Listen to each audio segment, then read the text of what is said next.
네, 이슈 레이더 시간입니다. 어젯밤에 가장 중요한 글로벌 이벤트가 있었습니다. 미국의 올해 마지막 FOMC 연방공개시장위원회에서 기준금리를 5.5% 종전대로 그대로 동결을 했죠. 뉴욕 특파원 김종학 기자 연결해서 자세하게 알아보겠습니다. 김 특파원 연결돼 있죠?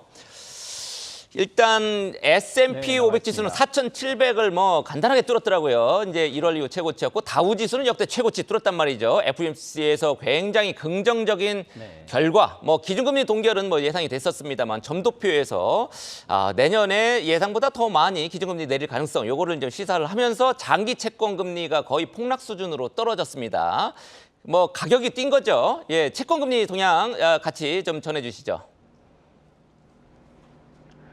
네, 말씀해 주신 대로 오늘 3대 지수 굉장히 크게 오르면서 다우지수 사상 최고가 기록을 했고요. 반면에 채권 가격도 뛰었는데 채권 금리가 내려간 거죠. 채권 금리 오늘 크게 하락하면서 10년물 금리가 오늘 18.2bp 내려간 4.024%까지 기록을 했습니다. 거의 4%가 깨질 것 같은 움직임을 보였는데 오늘 2년물은 29.8bp나 폭락하면서 채권 금리 전반적으로 큰 움직임 보여준 하루였습니다.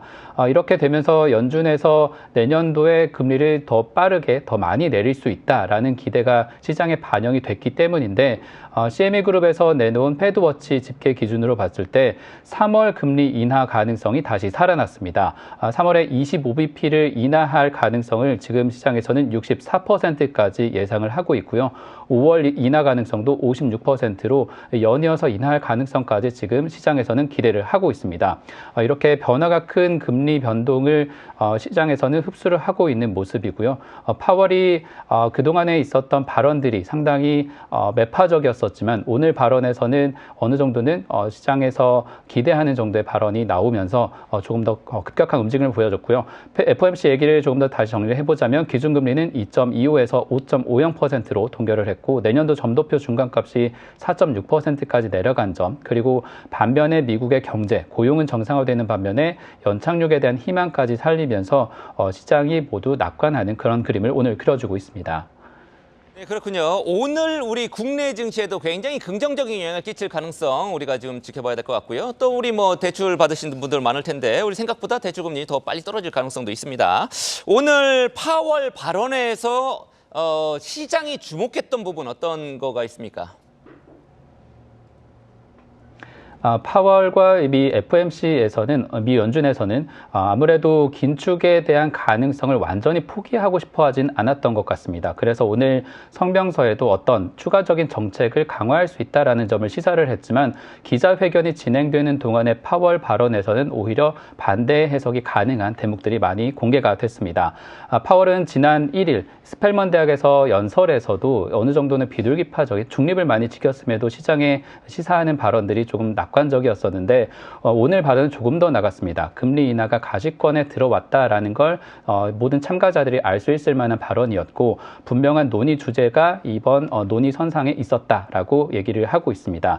그래서 내용 중에 위원회가 핵심 인플레이션 진전에 대해서 지금 판단을 하고 있고 이 너무 높은 금리가 오랫동안 지속될 위험성에 매우 집중하고 있다라고 합니다. 그리고 이 어떤이라는 단어가 들어간 점에 대해서는 금리 사이클의 정점에 있음을 인정한 것이라는 걸 시사하는 말도 했고요. 다만 아무도 승리를 선언하진 않고 있고 이에 대해서는 너무 시기상조라는 것을 조금 더 경계감을 가지고 발언을 하고 있습니다.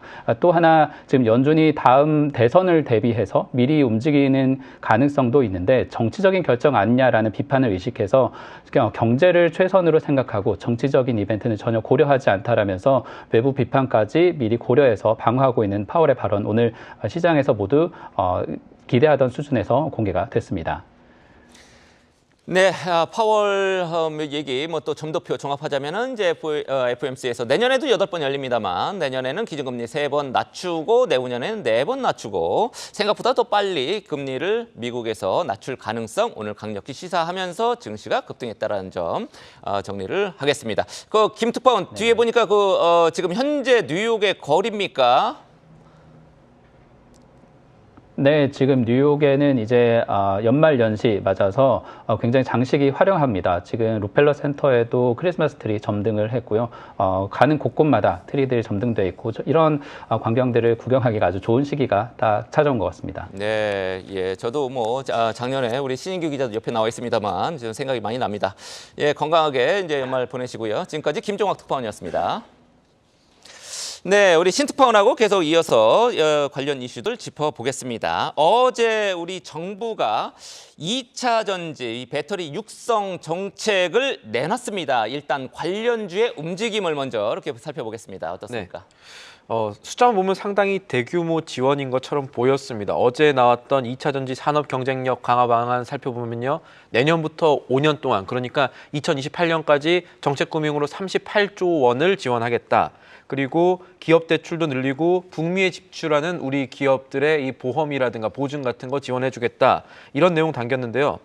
그런데 정작 관련주 움직임은 반대로 갔습니다. 시원치 않더라고요. 예, 에코프로비엠이 어제 하루 5.17% 떨어진 것을 비롯해서요. LNF, 삼성, SDI 등 2차 전지주가 꽤 큰 폭으로 하락 마감했습니다.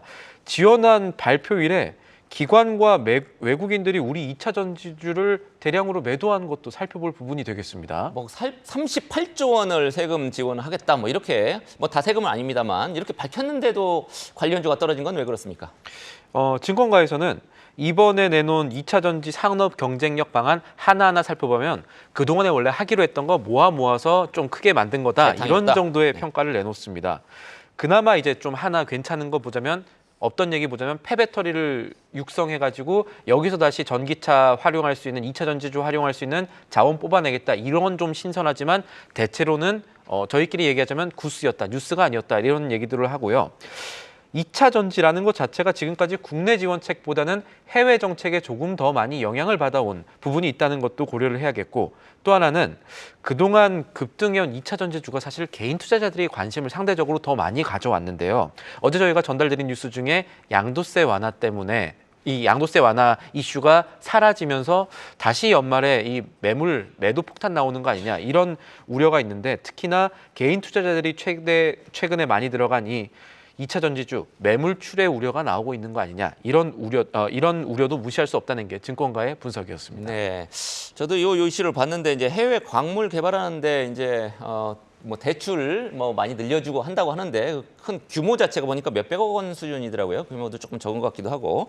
어찌됐든 2차 전지가 어제는 국내 증시에서 떨어졌지만 어젯밤에 빅 이벤트가 있었단 그렇습니다. 말이죠. FOMC에서 기준금리 우리 예상보다 더 빨리 인하할 가능성 지금 뉴욕 특파원도 짚어줬지만 그러면은 2차 전지 심리에는 긍정적으로 영향을 끼칠 가능성 크지 않을까요? 어떻습니까? 맞습니다. 사실 저희가 FOMC 이런 거 보는 이유는 결국 우리 증시에 어떤 영향을 끼치냐인데 이 정도면은 꽤 우리 증시 자체도 긍정적 영향 미칠 수 있지 않나 이런 기대감 가질 수 있는 부분이고 오늘 미국 국채금리 벤치마크인 10년물 미국채 수익률 아까 말씀드렸었지만 정확하게는 18베이시스 포인트 넘게 떨어졌습니다. 이게 어느 정도 큰 숫자냐면요. 이 정도 떨어지면 이거 자체로도 뉴스를 쓸 수 있을 정도의 큰 뉴스가 되는 겁니다. 큰 기사거리인데. 예, 10년물이 4%대 초반인데 이거 이제 며칠 있으면은 4% 깨질 가능성도 있겠더라고요. 그러면 그러니까. 또 기사 써야 됩니다. 네. 또 기사 써야 되는데 이게 왜 그러면은 이 성장주에 도움이 되느냐, 2차 전지주에 도움이 될 것 같냐 이런 얘기를 드리냐면요.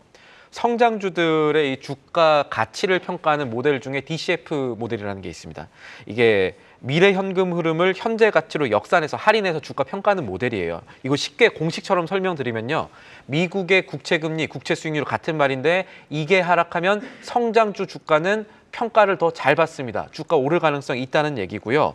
이게 기업들의 미래 자금 조달 비용 자체 문제가 좀 덜어지기 때문인데 부담이 덜어지기 때문인데 오늘 미국 전기차 기업들 주가 봐도요.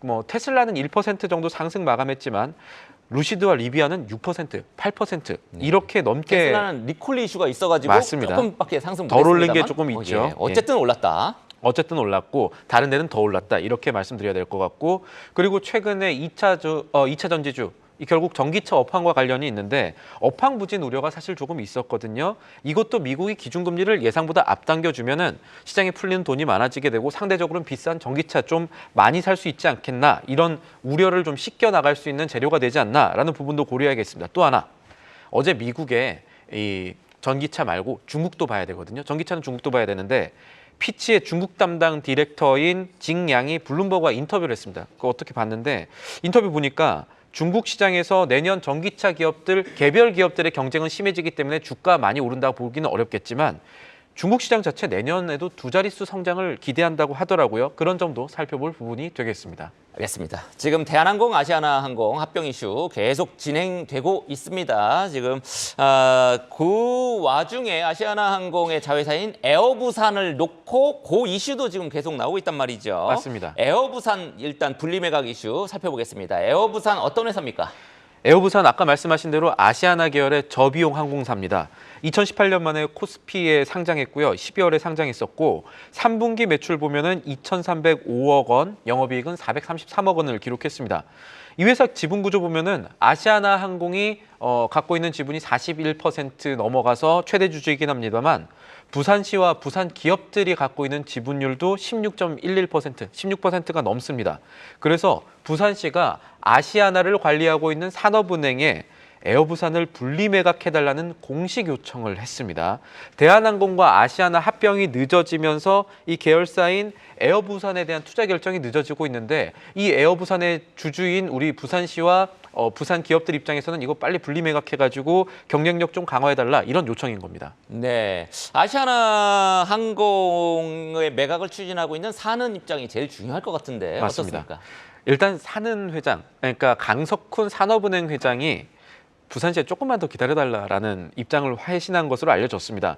대한항공과 아시아나 합병 이후에 논의하자는 얘기였는데 대한항공과 아시아나 합병의 가장 큰 분수령은 아마 내년 2월이 될 것 같습니다. 저번에 한번 전달드렸지만 예. 그 다른 나라들의 합병 승인을 받아야 되는데 네. 가장 큰 산이 유럽입니다. 유럽이죠. 유럽인데 유럽에서 이번에 공지를 하나 보냈죠. 내년 2월 14일까지 기업 결합 심사 해주겠다는 얘기입니다. 그러면은 적어도 2월까지는 기업 결합 심사 조금 안 나올 수 있고 기다려야 된다는 얘기인데 그래서 그 이후에 에어부산 분리매각에 대한 논의를 할 수 있겠다라는 의견이 사는 쪽의 입장인 겁니다.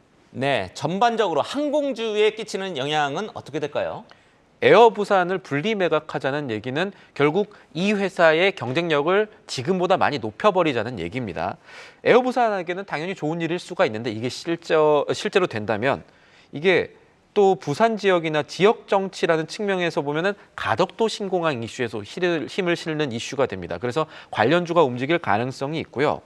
또 한편으로 보자면 에어부산의 분리매각, 그러니까 에어부산의 경쟁력 강화 방안은 관련 업계에서는 경쟁 자체가 심화가 될 수 있다는 얘기가 되겠죠. 그래서 최근 상승세를 보이는 항공주, 특히 LCC라고 불리는 저비용 항공사들의 경쟁 심화를 생각해 볼 수도 있는 이슈가 되겠습니다. 한편으로는 그래도 이런 이슈 자체가 계속 생기고 나게 되면은 큰 틀에서 항공주 자체에 대한 투자 심리 더 커지지 않겠냐 이런 의견도 증권가 일각에서는 있었습니다.